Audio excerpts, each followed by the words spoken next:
This is We Need to Talk with Dr. Darcy Sterling, where I give you the tools and skills you need to love better so you can live better. I keep secrets for a living. That is kind of what a therapist does. But in my personal life, I don't want anything to do with them. I don't find delight in them the way some people do. To me, they are an imposition. I have this friend who likes to say, if you tell me a secret, you need to know that I am going to tell one person. And that seems fair to me. Why should she have to keep track of something that she didn't even ask to know? Secrets are a weird thing. We are hardwired to feel valued when somebody confides in us. It scratches an evolutionary itch that can leave us feeling special and closer to the person who shared the secret. But that's only the case with some types of secrets, the kind that don't directly impact you. Maybe they don't even involve you. A friend whispers that they're trying to get pregnant. Don't tell anyone, they say. Or you're planning a surprise party for a friend or a partner's birthday. Those are pretty benign, even exciting.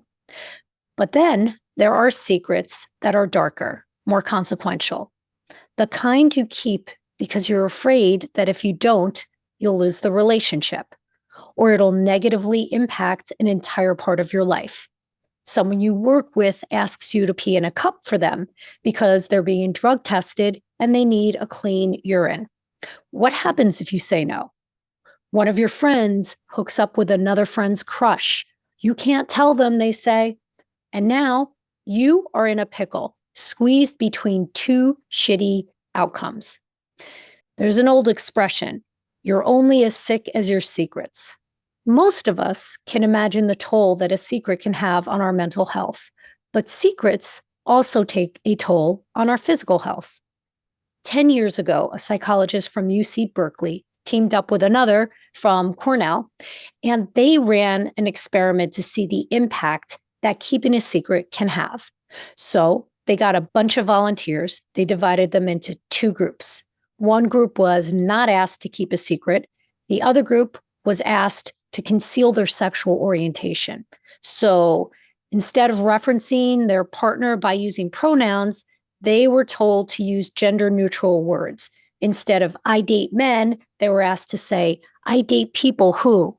And then both groups were put into situations where they had to talk about their dating lives while also performing physical and cognitive tasks. The results found that the secret keepers performed 17% worse on the mental tasks and showed as much as a 33% reduction in their physical strength. Meanwhile, the group that wasn't asked to keep a secret showed absolutely no changes in mental acuity or in physical strength throughout the entire experiment. I found that to be so validating because I have felt the weight of having to keep a secret most of my adult life. When I was 19 years old, I discovered that the father who raised me wasn't my biological father. My mother had had an affair with a family friend, and it turned out he was my biological father. When my mother acknowledged the truth of my paternity, it came with a caveat. My brothers, who suddenly were my half-brothers, we were all told that we couldn't talk about it because my mom was afraid that she would be disowned by our extended family.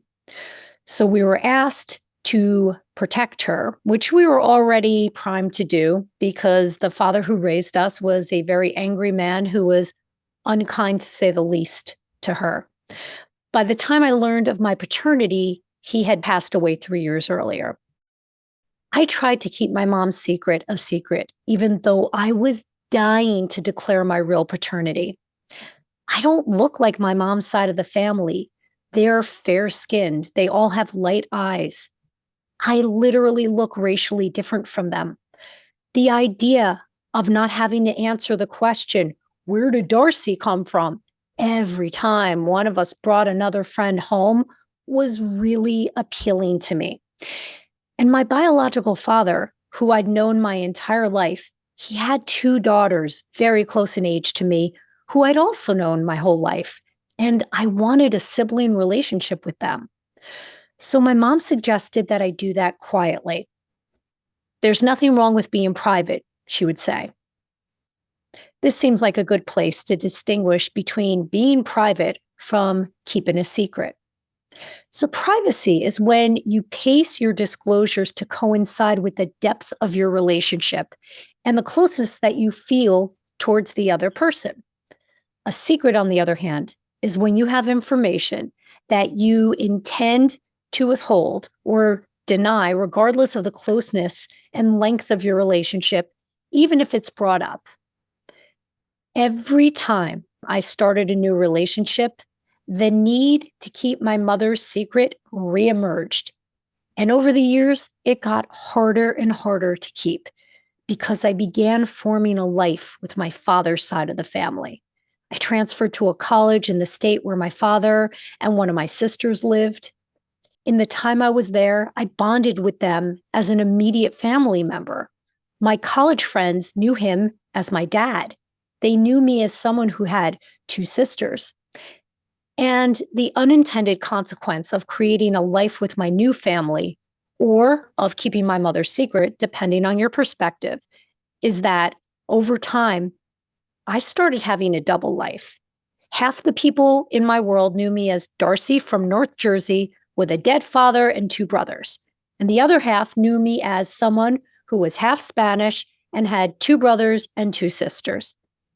I was constantly preoccupied in social settings, tracking who knew what about me. When I moved into my own home, I had photos of my father and my sisters that I would put away whenever my mom's side of the family visited, or when anyone who knew me before the age of 19 visited. It took up so much bandwidth, I felt like I wasn't able to be fully present in any moment. I was constantly tracking who I was speaking with and the category of knowing or not knowing that they were in, and then trying to remain cognizant of the person's category throughout the entire conversation. And that coincides with what the research says. It seems that what makes a secret detrimental has to do with how significant the overlap in social networks is between you and the person you're keeping the secret for. In this case, it was my mom. And the word overlap does not even begin to describe how many humans my mom and I had in common, how many we shared. She was all of my friends' favorite mom. One of my closest friends worked for her. My partners and my ex-partners were very close to her. One of them lived with her my first year of graduate school. And it's the constant self-monitoring, the cognitive toggling between who you're talking to and who knows what. Those mental contortions, they can feel torturous, and they were torturous. The research confirms that what really determines how a secret will impact you is how preoccupied you are by the secret, which makes sense to me. My mother's secret ate me alive, and my brothers, they never thought of it, and they could not understand why it took up any bandwidth whatsoever in my head. As they dated and married new people, they expected me to keep my mom's secret, which made me feel like a fucking liar. And it threw up walls between me and their partners and anyone who didn't know the truth about my biology. And the comments that I'd get about how vastly different I looked from my brothers, they just never stopped. And I just ate it. They say that keeping secrets causes shame. But for me, there was shame that resulted from keeping the secret and the shame that I felt when I would choose to disclose it because I felt like I was betraying my mom and my brothers. It was a double bind that I just could not find my way out of. And over the years, it made me really angry and eventually rageful. When I was 27, I sat my mother down and I told her I couldn't keep her secret anymore. I told her that I understood the embarrassment that she felt over how I was conceived, but that keeping her secret was eating me up inside.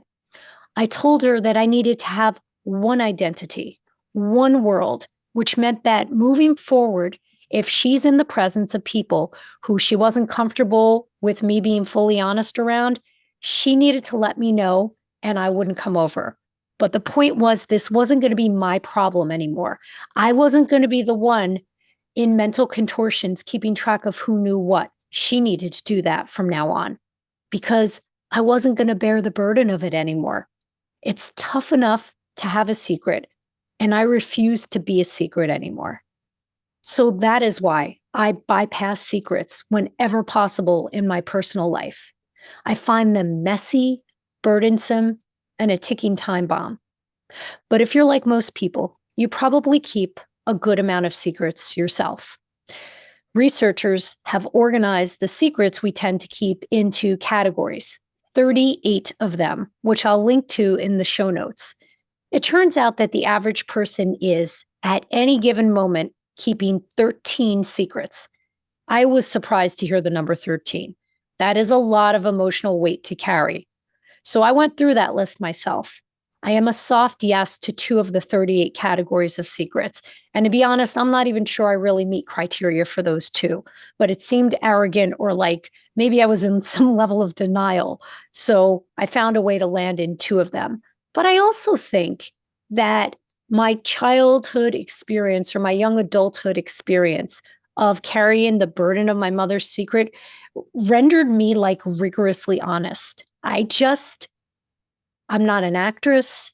You feed me words or lines. If they don't feel true to me, I can't say them. And I'm certainly not going to say them the way you tell me to.